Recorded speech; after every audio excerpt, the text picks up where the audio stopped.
안녕하세요. 입시 읽어주는 남자, 이빌람입니다. 여러분은 수능 시험을 치르기 위해 어떤 과목을 선택해서 학습하고 있나요? 주요 과목들의 선택 과목 선택 비율은 자신의 표준 점수와도 직결되는 상황이에요. 오늘은 과목별 상황과 수험생들의 선택 비율에 대해 알아보도록 할게요. 먼저, 영어의 출제 난이도가 굉장히 올라가면서 수험생들의 고민이 커지고 있어요. 올해 3월 모의고사에서 1등급 비율이 3.4%로 상대평가 1등급 비율인 4%보다도 낮기 때문이에요. 지난해 수능의 6.2%와 비교하면 절반 수준이죠. 하지만 이보다 더 이목이 집중되는 부분이 있어요. 바로 선택 과목의 선택 비율이에요. 2023 학년도 대비 3월 학평에서 수학 미적분을 선택한 비율이 39%에 달했어요. 지난해의 33%에 비해 더 늘어난 비율이에요. 이에 반해 확통을 선택한 비율은 지난해 60.53%에서 올해는 56.79%로 감소했죠. 표준 점수에서 유리한 고지를 점하기 위해 미적분을 선택하는 우수 학생이 많아지고 있어요. 그만큼 확통과 미적분의 원점수 평균 차이도 무려 20점 차이로 점점 심해지고 있는 상황이에요. 뿐만 아니라 국어와 수학의 선택 과목 간 표준 점수 차이도 지난해보다 커졌어요.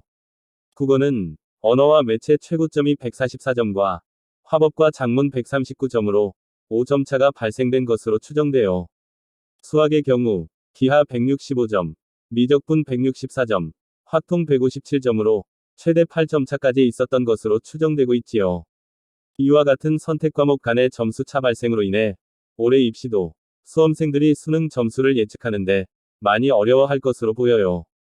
그리고 그 점수 차는 점점 더 크게 벌어질 것으로 예측되고 있어요. 이러한 과목 간의 점수 차이는 곧 계열 간 점수 차이라고도 볼 수 있어요. 선택 과목인 미적분으로 우수 학생 쏠림 현상이 심해지면서 인문계열 수험생과 자연계열 수험생의 평균 수학 점수의 격차가 원점수 20점까지 벌어졌어요.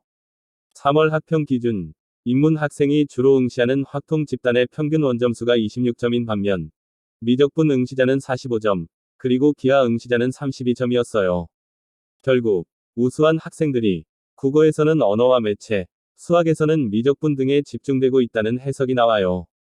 이렇게 되면 표준 점수에서는 언어와 매체, 미적분을 선택한 학생들이 고득점으로 이어지게 돼요. 1.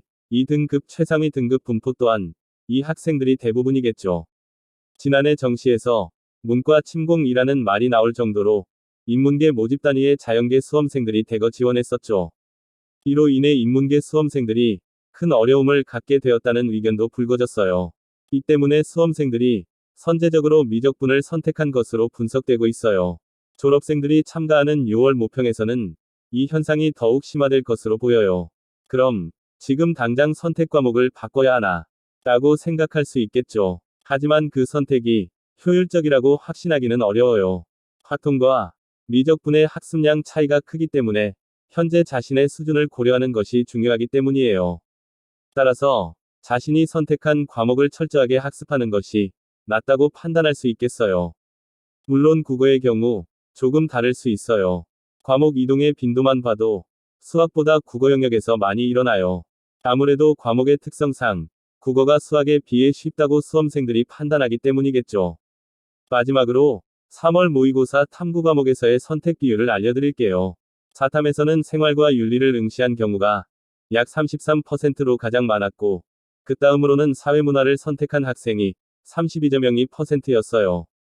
과탐에서는 생명과학 1을 응시한 경우가 약 31%로 가장 많았고, 지구과학 1이 26.94%로 뒤를 이었답니다. 지금까지 입시 읽어주는 남자, 이빌람이 알려드렸어요. 앞으로도 대학 진학에 도움이 되는 정보로 또 찾아올게요.